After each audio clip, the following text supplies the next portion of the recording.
Welcome!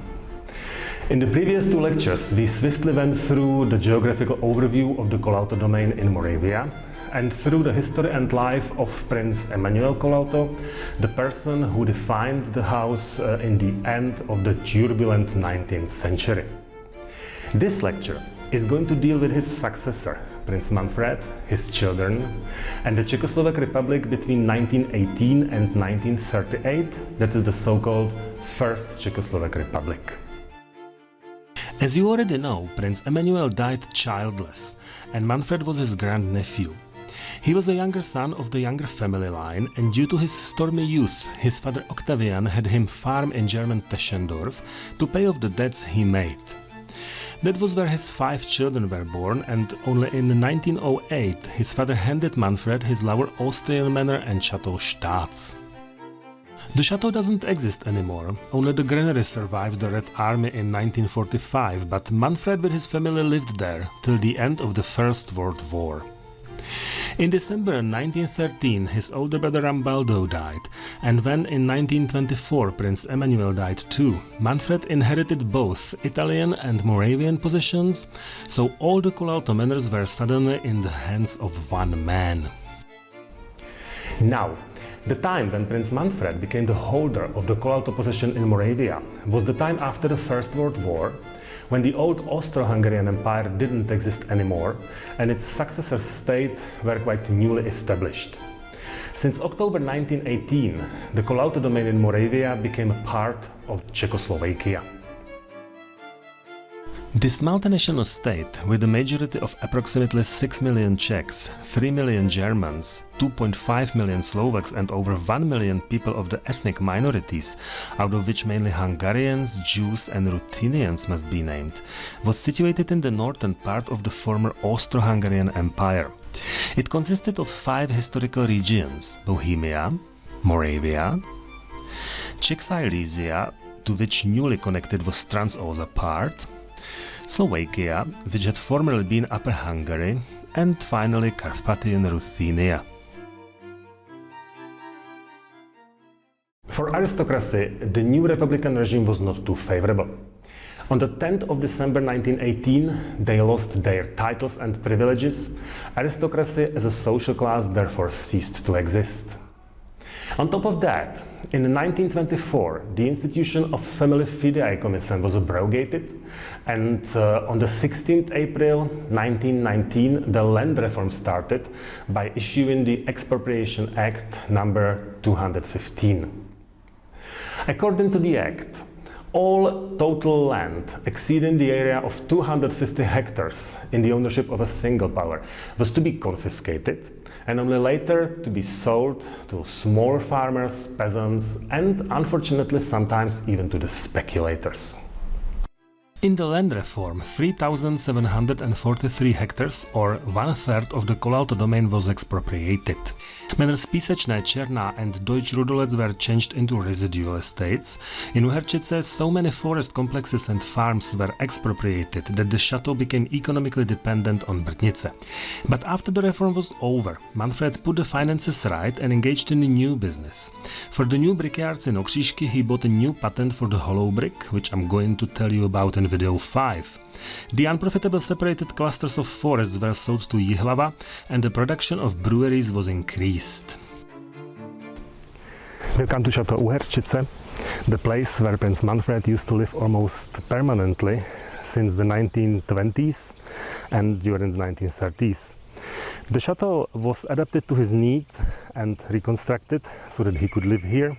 His children were usually meeting right here, and this used to be the main residence of the Kolautos due to its proximity to Vienna.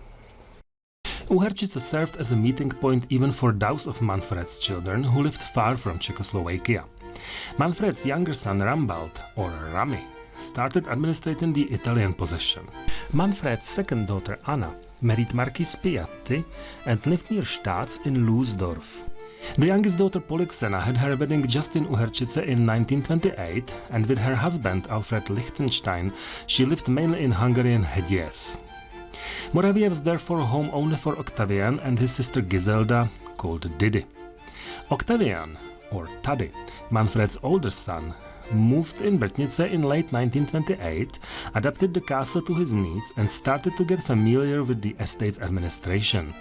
His sister Giselda, with her husband Eduard Mensdorff-Puyi, moved to Kněžice in 1927 and they lived there for the next 10 years. Well, you may ask why I use these pet names for the aristocratic children, but this is how they called each other in the preserved letters and memoirs. While aristocracy behaved formally to the lower-ranked businessmen and servants, they used the so-called petit nom, or little names, when addressing each other.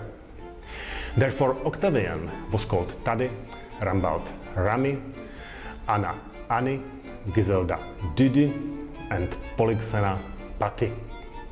Some of these names sounded very funny when put together. For example, Giselda's husband, Eduard Mensdorff-Puyi, was in the family called Dodo. And when the couple signed the letters together, they often signed them as Dodo und Didi, which sounded funny even to themselves. As the time passed, the growing children of the Colalto siblings needed schools, and the home childcare and education became more expensive. Octavian's and Giselda's children therefore started going to school in Jihlava, the city nearest to both Kněžice and Brtnice. A house in Rosegargese was rented for Octavian's children Alexandra and Manfred, so that they didn't have to commute every day. Giselda's family left Kněžice and rented the villa Budišovsky in a dominant position on the hill above the former Holzmill, that time already a part of Jihlava. The house with the address Ahorngese 1 offered all the comfort she was used to having. Her mother Tekla, Manfred's wife, lived there with Giselda too. The beginning of the Second World War didn't bring many changes. Neither Manfred nor his children ever claimed Czechoslovak citizenship. They had been happy to obtain Italian one and didn't want to get rid of it in favor of the republic they didn't self-identify with. We have to realize that Czechoslovakia was a new state, a multinational state, and it was hard to believe in it. The war's problems came from the fact that they didn't speak Czech, or in Octavian's case, their Czech was very limited. But as the war started, Manfred died. It happened suddenly on the 22nd of July 1940. He was working in the morning, went through the fields in the afternoon, wrote a letter to his son, and then, out of sudden, he died on the heart attack. Manfred's death made Octavian the head of the family and the sixth Prince of Colalto. Due to the war, the last wish of Prince Manfred to be buried in Italy couldn't be fulfilled, therefore he was buried here, in Vratěnín or Fratic, in the cemetery. Only in the late 1950s, his son moved his bones back to Italy, where they were reburied again.